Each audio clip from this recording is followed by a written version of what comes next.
Hi, this is Miss Grenade again. We're going to be solving two-step equations this time, not just writing them. We're going to represent solutions for one variable, two-step equations, and inequalities on a number line. What this means is that you're going to be solving one-step equations. We just finished reviewing one-step equations before Thanksgiving, so we're going to be doing this, the two-step equations now. The same rule applies to two-step as one-step equations, and that is we are isolating the variable to find out what x equals, except that we have a second step to do this time. We still have to undo the operation by using the inverse. Remember, inverse just means the opposite operation. What is the inverse operation of addition? That's pretty easy, I hope. Subtraction. Since I'm not so good at writing at this, I'm going to leave it like that. What about division? What's the inverse of division? And of course, that's multiplication. And then for subtraction, inverse of subtraction is addition. And the inverse of multiplication is division.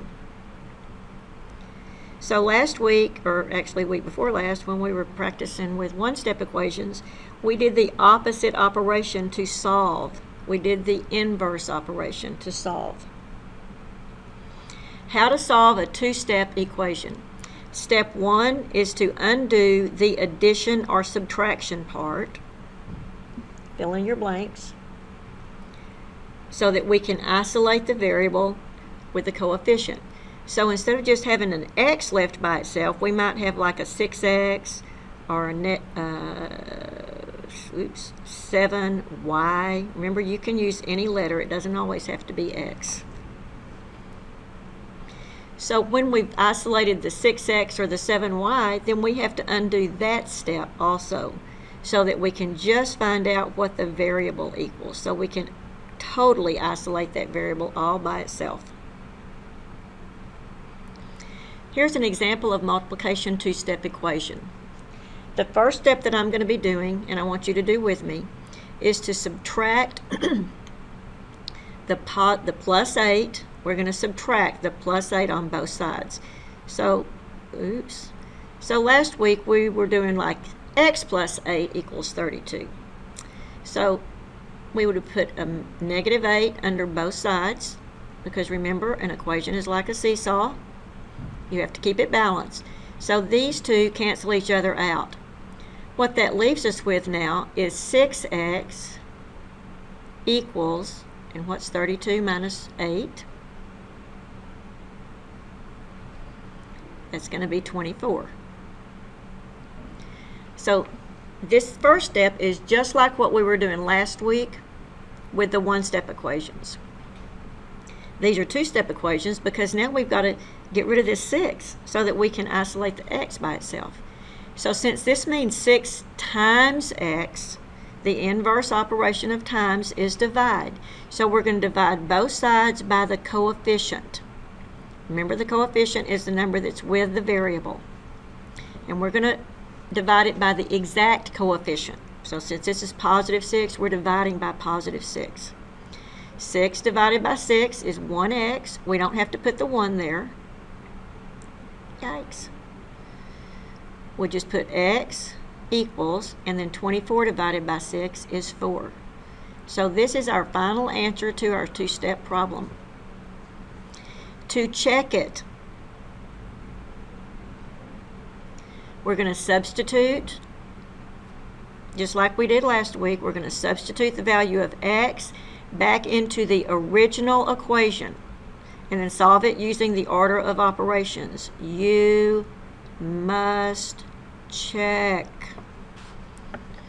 So we're going to put the 4 where the x is up here. So instead of writing 6x, we're going to put 6, and I use parentheses for times. 6 times 4, because that's what x equals, plus 8 equals 32. Now this time we've got a second step we've got to do down here. We've got to follow the order of operations by doing 6 times 4 is 24. And then we've got to add 24 plus 8 to get 32. Now, you can just write down 24 plus 8 equals 32 and go on to the next problem without actually checking it. Your teachers know that. But we also know that if you do that, you're going to miss out on an opportunity to find mistakes and correct them. When we grade, we're going to be grading for the work that you show, like this, up here, the answer, and also your checking. So you need to do all three of those things very carefully. Finish copying that before we go on to the next one.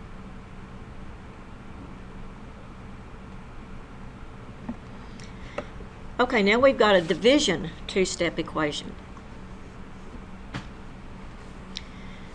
If you'll notice, the part that's different in this is instead of, like in the other one, we might have had 6m, this one is m divided by 6. Remember, a fraction is a division problem. So our first step here is that we're going to add 4 to both sides. Because if you do keep it, change it, that ends up as plus -4.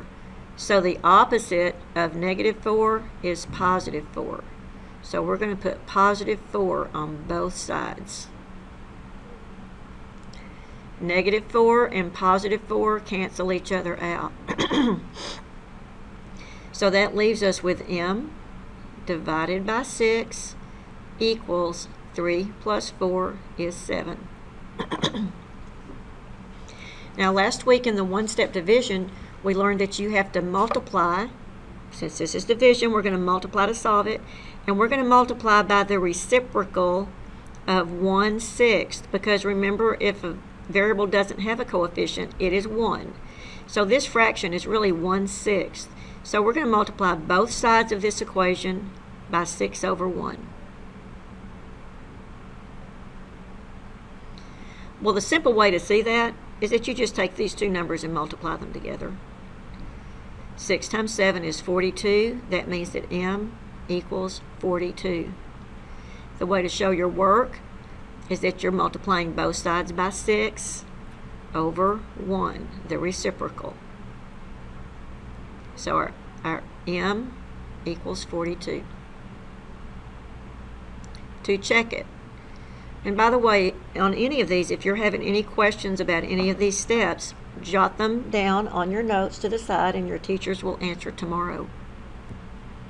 Okay, for the checking, we're going to do exactly the same thing we did before. Substitute the value of x back into the original equation and then solve it using the order of operations. So we're going to put our 42, which is our m, our missing variable, divided by 6 minus 4 equals 3. Now, before we do anything here, we're going to do our division, because division comes before addition or subtraction in the order of operations. 42 divided by 6 is 7. Well, this is just like a first grade problem. What's 7 minus 4? It equals 3, so that means we got the problem right. Are you wondering why I didn't do KCC? Well, I can. If I keep the 7, change this to plus, and change this to negative, KCC, 7 plus -4 equals 3. So that's how you show your checking. Looks like my 1/6 got in the wrong place here. Sorry about that. This 1/6 should be up here, and this one, and this 6 over 1 should be here. So the reciprocal of 1/6 is 6 over 1. Okay, now it's your turn to do these examples, and you can use the examples we did together to do these problems. Show each step and then check your work. And these are going to be on, the answers to these are going to be for your Google Doc, so be sure you do these right now. And then you can go to the Google Doc and hit submit.